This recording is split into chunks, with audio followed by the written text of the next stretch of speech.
Well, Nate, looks like we are just in time for a bus tour. Heyo! Hey, so here we are, hanging. Oh, I'm sorry. Allow myself to introduce myself. You like that? Oh yeah. I'm Alex Suarez. This is my good friend Nate Navarro, and we are currently hanging out in the bunk area, where we sleep and just hang out. Sometimes we got party bunks on this tour. You can actually sit up in them and not hit your head. And it's crazy, but it's very close, you know? But you just, as long as you live on the edge, you can get down easier.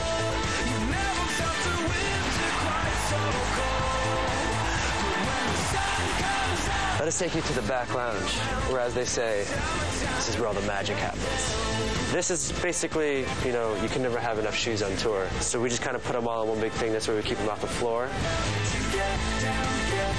You want to hear me crack my toes? Can you bring the boom close to my toes? Did you get that? Cool.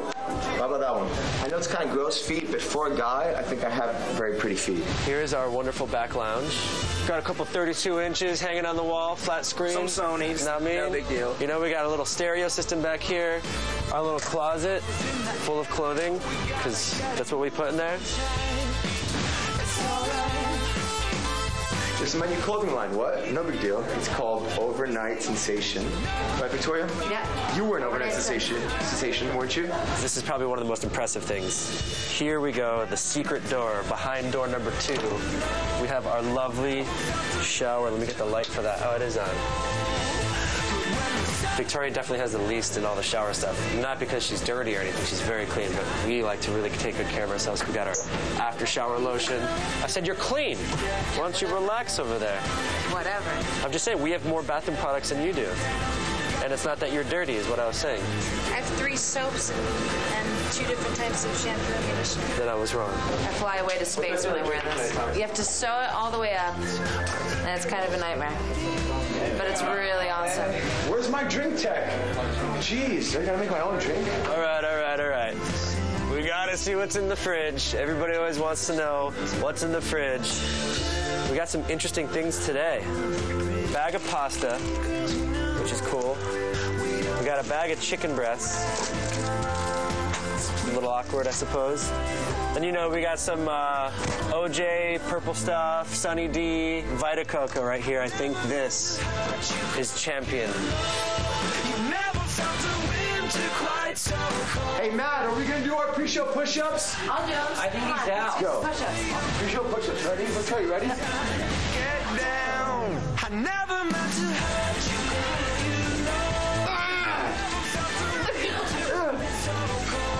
Come on, that's good. You're not even going anymore. You're just like, look, I am doing it. Prized possession here. We got this yesterday. This girl's dad drew this for us, which we were really impressed by. It kind of looks like the intro to Growing Pains. I think it was Growing Pains, or was it Family Ties? Family Ties at the end, they're all like hanging out, shows them in the intro, and then just shows the drawing of them. It looks almost exactly like that. We get a lot of cool fan art. And that pretty much does it. That's the whole bus, front to back, beginning to end. Thank you. We've had a pretty crazy bus story on this tour, right? Tell the story. You know, our bus broke down in the middle of nowhere, Texas, and we had to pull up a substitute bus with a driver we had never met before. He ended up on a 2-lane road, and there was a elevated railroad crossing, and me and everybody else in the bunk area woke up at 8:30 to a crunch screech.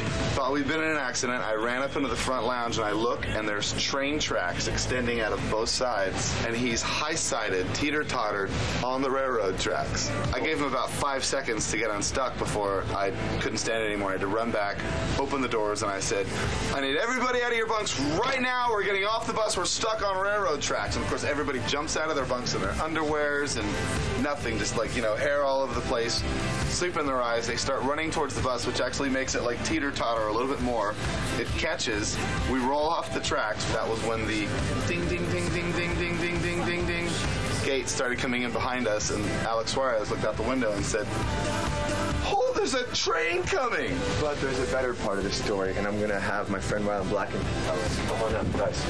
What was the best part of the train track story? The best part? Yeah, that's Scooby-Doo. Scooby-Doo? Yeah. Oh, Oh, in Victoria? Yeah. Victoria ran in place, like full on, like 6 full cartoon, like, and then fell. I only heard she ate it bad.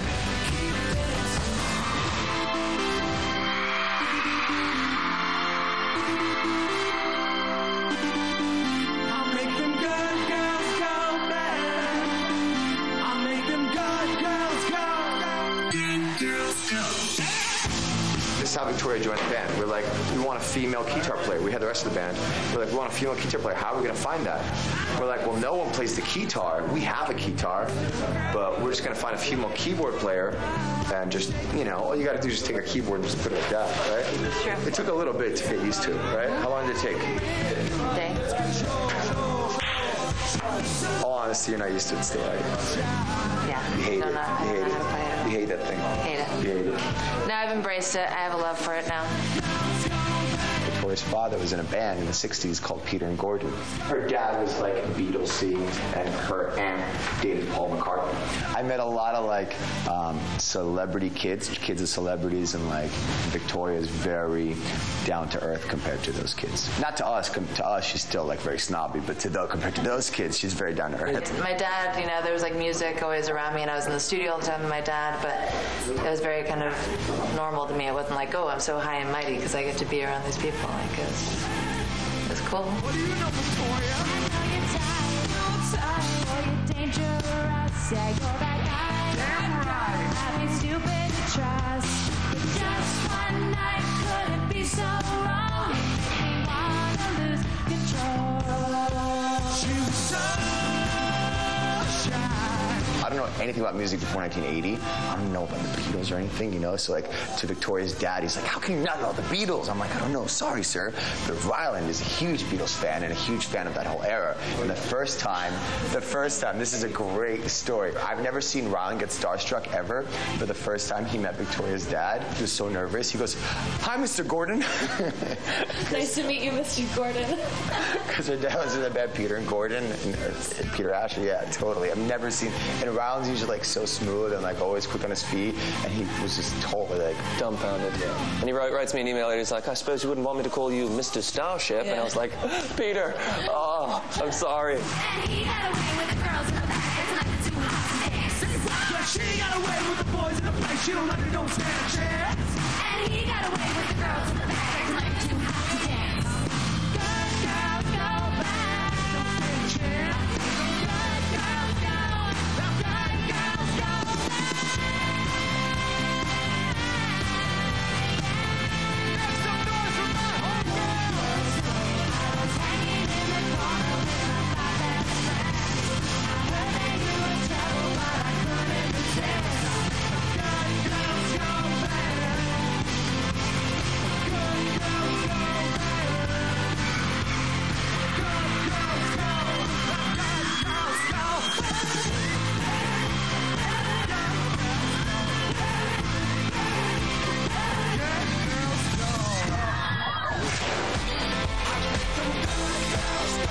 I'm annoying everybody right now. On a scale of 1 to 7, how annoying are you? 12. Yes. Yo, Boombox All Access will be right back. Only on